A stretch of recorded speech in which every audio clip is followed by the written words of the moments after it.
Hello, everybody. This is Lisa Pesnichek with the Dynamic Self Astrology. And I'm here to bring you to the forecast for August 2025, looking ahead at what August has in store for us. So, August stimulates and agitates the long term planetary shifts that we have ushered in thus far in 2025. Since Uranus initiated its first dip into Gemini in July, this pivotal planetary shift has been temporarily completed. And this includes 5 slow-moving planets moving into a new sign, such as Jupiter into Cancer, Saturn into Aries, Uranus into Gemini, Neptune into Aries, and a little bit earlier, Pluto into Aquarius. As I have stated before, this is an illustration of stunning cosmic choreography. We will witness the result of this simultaneous shift for many years to come. August will highlight these planetary shifts as faster moving planets pluck the strings of the slower moving planets and make manifest the cosmic agenda. August, in particular, is a moment when we are putting grand schemes into motion and likely coming up against some notable pushback. The pushback is likely a response to the fast and furious nature of the change.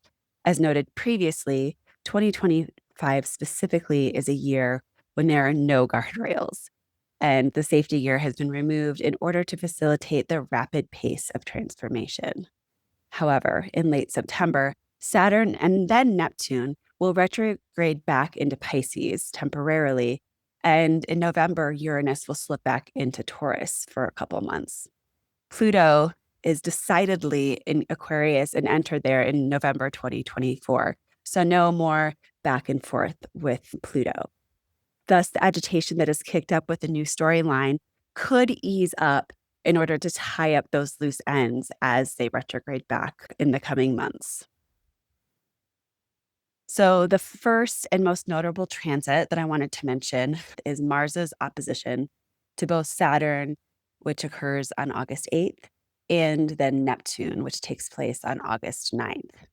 Mars often acts as a cosmic agitator and often lights the match for events to occur. In this case, the agitation is centered around the disintegration of tradition and overall foundation. Many of us may have been sensing that the groundwork that we have always depended upon is giving out beneath US, within the United States in particular. This transit is landing on the IC of the foundation chart, stating that the foundation of the United States is being dissolved and making way for a new and hopefully improved order and set of traditions. I suspect that this time around August 8th and 9th could be filled with further aggressive action from the US government in order to further carry out this cosmic, although possibly not preferred, agenda. It is notable that this opposition will be supported in a flowing aspect by both Uranus and Gemini and Pluto and Aquarius. So a grand trine with Mars, Uranus, and Pluto is formed at this moment as well and is embedded within the opposition that I was just speaking to. So for you personally, this suggests that whatever has been slowly demolished in your life will be granted a new and exciting path forward. Even if you might not see it right away, trust the process and allow the flow to come. On the world stage, this suggests that those who are agitating the status quo will likely find greater strength in their actions. Grand trines tend to provide an unobstructed path forward, an open channel. As I said, there are no guardrails at this time. So the churning is quite profound and without notable resistance this year, if you haven't noticed. Next up is the Aquarius full moon, which occurs on August 9th at 16 degrees Aquarius, 59 minutes, with the sun in Leo. The most powerful astrological activity occurring simultaneously to this full moon is Mars's opposition to Saturn and Neptune, as I just mentioned above. That said, it is important to note that both the sun and the moon are an aspect to Mars, Saturn, and Neptune via a type of aspect that we call an octile. And these include the semi-square and the sesquiquadrate. Hence, we can expect that the influence of this combative opposition further highlighted by this full moon because it's embedded within it. We can expect the topic of the continued deconstruction of the status quo, as well as possible activity and slow decomposition to be at the core of world events. We could see action organizing to execute those who are acting outside of the law, potentially. So, within you personally, expect big emotions to be brought to the forefront. If you have been struggling recently with some of the decomposition that's happening, the deconstruction, the confusion, you may be able to find an actionable path forward. This path forward could offer you new perspectives and opportunities that you could not have previously conceived of. You do have to put in some effort, be willing to surrender some of your preconceived notions, but there is a lot of exciting possibility within this setup. The change at hand is reconstructing who you are from the inside out. It is time to give up misconceptions that you aren't worthy. It's time to step into your magnificence and take up some space in this world. This full moon is chiefly impacting planets or points at or around 16 degrees of fixed signs, which include Taurus, Leo, Scorpio, and Aquarius. So take a look at your chart and see how this full moon is impacting you. So, as I mentioned last month, Mercury stationed retrograde on July 17th at 15 degrees Leo, 34 minutes.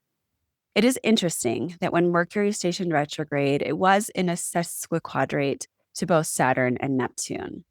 And it was around this time that the Trump-Epstein extravaganza began to really gain traction. And that seems to be one of the main stories surrounding this Mercury retrograde. We'll have more clarity as we get to the other side of it in the months to come.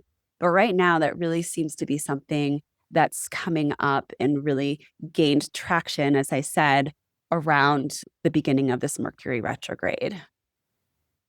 So the core to this political drama has been seeped in misdirection and fear and criminal activity, confusion and deception, which are all Mercury, Saturn, and Neptune themes.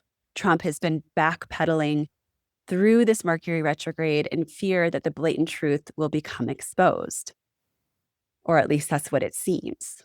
When Mercury stations direct on August 11th, Mercury will be conjunct trans-Neptunian planet Vulcanus and opposing Pluto. Vulcanus represents excitement, a mighty force, and speed. In combination with Mercury and Pluto, we have hidden transformation that arrives with great speed and power, a torpedo of information that is transforming the landscape of our reality in some way. If you have any planets or points between 4 to 15 degrees in a fixed sign, which are Taurus, Leo, Scorpio, and Aquarius, then this Mercury retrograde has likely been affecting you more personally. We can expect striking truths to be exposed as Mercury stations direct. Preemptively examine what you are hiding from yourself and others that is ready to be released and transformed. We are not meant to stay in the same form for too long. As humans, we are here to change and grow through that change. So trust the process. These are in fixed signs, which makes the change a little bit more challenging, but definitely also more profound, I would say. So next up is Venus conjunct Jupiter. This takes place also on August 11th. So a lot of action really focused on the first half of August.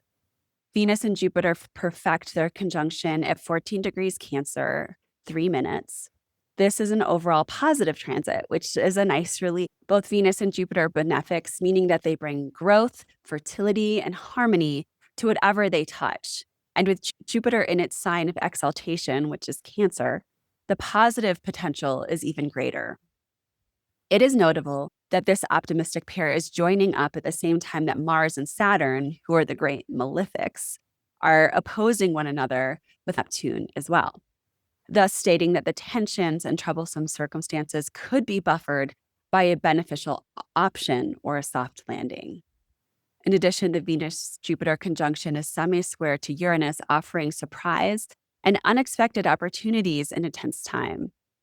We could find help and ease when we change our perspective and do something out of our wheelhouse. It should be stated that Venus and Jupiter are within a degree of the trans-Neptunian planet Hades, and Hades represents filth, untruth, criminal activity, loneliness, and waste. In the context of all of the other astrological activity, as well as the highlighted news events that it looks like is really being churned up at this time, it is possible that the shady individuals could be allowed to get away with their actions. So this beneficial combination could be the mole for those who are in the shady activities, or more positively, or more on the leaning side of justice, the repulsive activity that we're looking to uncover could be opened up and brought to justice. So it could really go either way or be a combination of the two. Finally, we have the Virgo new moon, which takes place on August 23rd and is located at 0 degrees Virgo, 23 minutes. So much of this new moon is inviting discomfort, anxiety, and being blindsided. Taking place at the very first degree of Virgo, the new moon is interacting with nearly all of the planets that have recently ingressed into their new sign, and in a very agitating way. First of all, the new moon is in a close square to Uranus, and this is likely the most productive aspect of the new moon. Uranus brings excitement, revolution, and a chance to start fresh. We can expect surprise events that result in destabilization and even some chaos. But usually it's meaningful chaos. Additionally, the new moon is in a quincunx with the Saturn-Neptune conjunction and with Pluto. Thus, the potential productivity as well as tensions that arose earlier in the month could result in a mess of blind spots and anxiety-ridden circumstances. Quincunxes bring about discomfort and agitation because the protagonist is not visible, yet they are impacting us. This means to appease the agitation imposed with a quincunx is not clear. The way to appease it is not visible. It takes time and patience to find the gift within these planetary alignments, and it's important to do your best to trust that the unease that arises from a quincunx will benefit you in the long run. With a new moon in the sign of Virgo, there could be a desire for perfection and tangible results. However, the lineup of aspects to the new moon are really not allowing for easy manifestation. This new moon is asking us to surrender to all of our blind spots, to allow ourselves to be messy and unresolved. This is a vulnerable place to be. Loosen your grasp on your expectations and let yourself be surprised by the wisdom that lies within the unknown and the uncontrollable. In closing, we are not likely to find the answers this month. If anything, there's a larger possibility that we will unearth more questions and frustrations more than anything else. We are in a time of immense shifting, changes, and hopefully evolution, but we must take our human self-centeredness out of the plotline. Largely what happens to us in this lifetime is not personal in the sense that we are being punished. We are here to live in magical friction and learn in each moment. We are honored students in this Earth school. When you encounter hardship, ask yourself, what is the lesson to learn from this event? The disruptions that we experience are largely to serve the greater good of a source which we cannot barely fathom, yet we're all part of. We are all being invited to surrender to the universal and participate collectively in the evolution at hand. We are all part of the churning of the cosmos. We are all being changed down to a cellular and energetic level. So be kind with yourself and with others. Remember to look for the magic, look for the joy and the harmony in all the places, even where you're least likely to find it. Let yourself be surprised. Take care, everybody. Have a wonderful August. I'm here for consultations and all the good stuff, so reach out if you're interested.